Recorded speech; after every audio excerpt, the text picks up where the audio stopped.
Et rebonsoir à toutes et à tous, on se retrouve ce jeudi 4 mars pour la traduction du Roadmap Roundup, oh, terrible, on a du mal, qui est sorti hier, hein, donc le mercredi 3, et qui nous fait part un petit peu des changements qu'il y a eu sur la roadmap. Donc qu'est-ce qu'ils nous disent? Ils nous disent comme d'habitude, bon mercredi à tous, comme chaque 2 semaines, on accompagne la mise à jour de la roadmap avec une petite note explicative, vous donnant un peu plus de détails sur nos prises de décision qui ont mené aux différents changements sur la roadmap. Pour le moment, les changements roadmap, c'est oh bah finalement 3.23, on a rajouté cette feature, là vous y attendez pas, hein non, bah merci du coup, allez hop, dans 2 semaines pour qu'on en rajoute d'autres.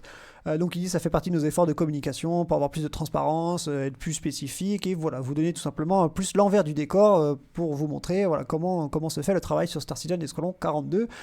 Maintenant que tout ça a été dit, plongeons dans les changements. Donc changement notable du 3 avril 2024 côté Release View. Nous avons eu tout simplement plusieurs fonctionnalités qui ont été ajoutées à la colonne 3.23.0, donc c'est dès la sortie de la 3.23, c'est même déjà, CLG nous l'a teasé sur Twitter, on a vu des images côté Evocati et tout, donc voilà, c'est dans les builds Evocati à l'heure actuelle, c'est encore en test, hein, tout n'est pas parfait, mais concrètement, la faune. Donc la faune, les corpions, les copions, pardon, donc peuplant l'univers de cette nouvelle espèce, les copions, donc c'est une espèce agressive, un animal plutôt agile qui se déplace en pack. Vous les trouverez dans des endroits très très variés, certains évocatifs les ont croisés dans les stations spatiales. C'est peut-être pas normal non plus, que ce soit des champs d'herbe jusqu'aux sombres caves, aux sombres grottes, hein, dans l'obscurité des grottes. Voilà, ça va être tout simplement une petite variation que l'on peut avoir sur des choses hostiles. Ce ne sera pas un PNG hostile, ce sera voilà, de la faune hostile. J'aurais dû préparer une image, mais c'est le fameux mi-chien, mi-hyène, mi-rhinocéros, mi-scorpion, hiroscorpion derrière. Voilà, c'est de toute façon une sale bestiole avec deux paires d'yeux qui juste, quand tu la vois, tu sais que tu n'es pas là pour lui faire des caresses, hein, même s'il y a beaucoup de gens qui sûrement aimeraient l'avoir en animal de compagnie. Voilà, on voit que c'est pas le délire. On suppose qu'il y aura peut-être des choses à trouver dessus. Est-ce que c'est juste un ennemi bébête? Est-ce que ça va être des missions d'aller en tuer en mode il y a de la nuisance, ils sont là, les chiens détruisent mon champ, finissez les abattre. On sait pas. Ils en parleront peut-être plus tard, encore une fois. Très très souvent, il y a un petit décalage entre l'arrivée de nouvelles fonctionnalités, l'arrivée de nouveaux contenus et leur inclusion dans un petit peu la boucle de jeu, hein, parce que il faut forcément que le contenu soit souvent là pour permettre aux autres équipes de travailler avec et de l'inclure dans leur travail. Normalement, avec tout la séparation qu'ils ont fait, Squadron 42 et c'est tout, c'est des choses qui sont plus trop censées arriver. Mais est-ce que la faune fait partie de Squadron 42? C'est pas sûr, c'est peut-être un truc spécifique à SC, donc voilà, c'est pour ça que ça s'applique peut-être pas. Mais bref, arrivée de méchants chiens pas beaux. Autre animal qui fera son apparition, le Maroc. Donc ça peuplant également, peuplage de l'univers avec le Maroc. Donc ce coup-ci, c'est une créature passive, donc pas agressive, on entend. C'est une espèce d'oiseau, hein, c'est ce qu'on a vu, le truc qui ressemblait à moitié à un oiseau, un pélican, un ptérodactyle. Ils vivent également, eux c'est pareil, hein, donc ils sont dans des groupes. On les trouve plus souvent dans les environnements verdoyants, assez riches, avec des arbres, tout ça. Voilà. Là c'est plus concrètement pour embellir un petit peu l'environnement, rajouter des choses. Ça n'empêche qu'on pourra peut-être tirer dessus au railgun quand même. Mais de base, ils sont pas censés nous attaquer et ils vont se balader en groupe. Encore une fois, c'est pareil. Est-ce qu'il y aura des choses à trouver dessus? Est-ce qu'il y aura un intérêt à aller chasser le canard? On ne sait pas. Nouvelle mission, donc on a justement la chasse à la créature, on en parlait, des nouvelles missions qui vont demander aux joueurs de localiser, de tuer et de récupérer des morceaux qui valent de l'argent sur les différentes créatures qui vont peupler l'univers. Donc on peut supposer, au niveau du lore, il y aura soit j'ai envie de faire, je sais pas, une connerie de cuisine, il me faut des cuisses de Maroc, là, où j'ai besoin de plumes, il faut les tuer des Maroc, ou tout simplement, il y a des méchants chiens qui ont envahi ma cave, ma grotte, je vais les miner, débarrasse-moi-en. Donc les interactions vont se faire très certainement soit par des rencontres aléatoires, soit par des petites missions. D'autres choses ont été ajoutées à la release view ce coup-ci pour la 3.23.x, donc c'est pas pour la première mise à jour. Pour une des subséquentes, on ne sait pas exactement laquelle, mais c'est déjà une grosse surprise que ça arrive en 3.23, la modularité sur les véhicules.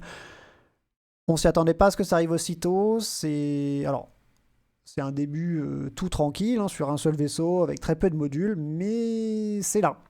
Si ça fait pas comme la fonctionnalité de nommer ses vaisseaux, ça s'étendra sur plus de vaisseaux.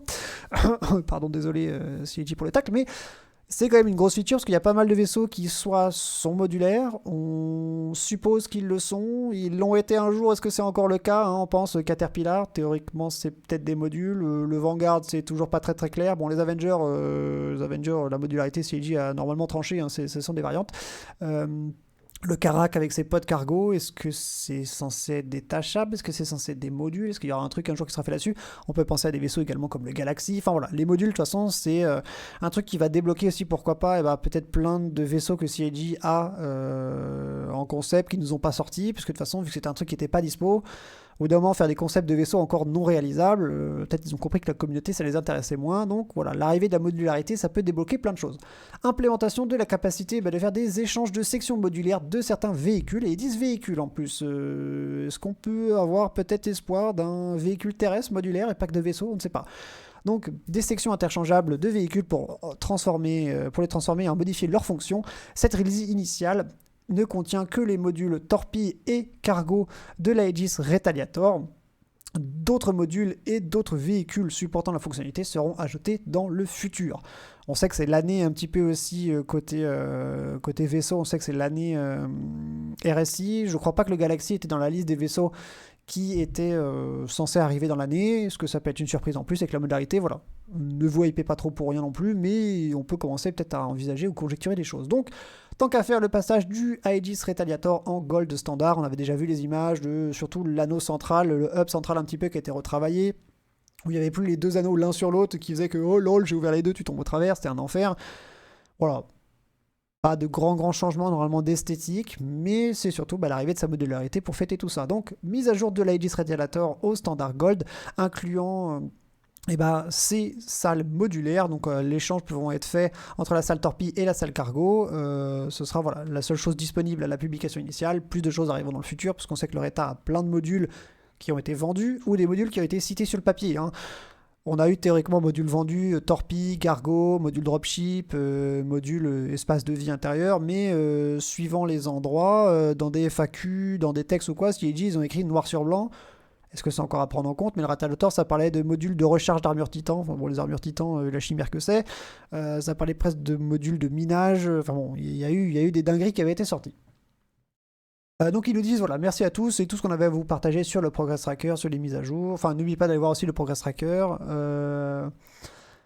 C'est toutes les mises à jour qu'on avait à vous faire. Faut pas hésiter, oui, il faudrait que je traduise aussi ça. N'hésitez pas à aller voir la Letter from the Chairman. Chris nous avait fait une lettre il n'y a pas très longtemps. N'hésitez pas à aller discuter de tout ça sur Spectrum et de voir notre petit guide sur la roadmap pour mieux comprendre un peu comment ça marche et comment les publications, tout ça se font. Également, on en profite pour vous dire rapidement, voilà, normalement ce jeudi, c'est le relancement de Jumptown 2.1 qui est censé ressortir. Donc il n'y a pas de nouveauté spécifique, juste il relance Jumptown. Ça vient un petit peu nous occuper, on a l'Overdrive Initiative, mais bon, la hype initiale commence à passer. Donc lentement mais sûrement, du petit contenu qui revient, Jumptown, ça nous fait patienter avant la sortie de la 3.23, avant l'Invictus en mai. Voilà, vous connaissez, aller choper de la drogue sur les avant-postes, bataille vaisseau, bataille FPS, soit on la joue côté méchant, soit on la joue côté gentil. Ils nous font un petit récap de comment c'est censé fonctionner, ce genre de choses. Vous pouvez aller sur la page, voilà, si vous voulez y aller, il n'y a aucun souci. Ce qui nous intéresse un peu plus, c'est le planning, voilà. C'est censé commencer. Nous, putain, maintenant qu'on a changé d'heure, on est passé en quoi? On est en UTC plus 1, on est UTC plus 2, peut-être passé en UTC plus 2. On est passé en UTC plus 2, donc c'est censé commencer Ça a dû commencer cet après-midi, alors du coup j'ai dit des conneries. Ça a déjà dû commencer normalement cet après-midi aux alentours des 18h. Et on peut le voir, voilà, il y en a pratiquement tous les jours jusqu'au 15 avril. Il y a tous les jours jusqu'au 15 avril. Ça dure à peu près 23 heures. Et il y en a tous les jours. Concrètement, du 4 au 15 avril, il y en a constamment. Ils en profitent, faire un peu de sous, quelques vaisseaux en vente, bien évidemment, vaisseaux militaires, tout ce qui va être les Arrow, les Ares, les Hercules. Et une petite upgrade Warbond, semblerait-il, sur l'Espera Prowler. Qu'est-ce qu'ils nous disent? Regardez ça rapidement. Upgrade Warbond, Esperia Prowler, donc plutôt intéressante quand même. On passe de 440 à 410. Et 410, 410, 410, le vaisseau le plus proche, on est à combien? Pas aller trop loin. Et 410, on a des vaisseaux à 400 $. Donc il y a un 400-410 qui permet de gratter 30. Investir 10 pour gratter 30. Voilà, ça, on vous le recommande jamais parce que tout est achetable en jeu. Vous pouvez farmer en jeu, il n'y a aucun souci. Mais ceux qui, dans tous les cas, savent qu'ils vont dépenser parce que ils avaient prévu d'avoir un gros vaisseau, voilà, il y a à la limite un petit bal pour en gagner 30 à mettre. Ça, c'est faisable. Merci à tous d'avoir suivi cette petite traduction de l'actualité CIG. On se retrouve tout de suite pour une autre vidéo qui va parler d'autre chose, d'un autre sujet, de la CitizenCon, parce que, spoiler, on a eu des petites news, voilà, on a concrètement les premières vagues de billets enfin les premières dates de vente de vagues de billets qui ont été annoncées, donc on va discuter de tout ça. A tout de suite.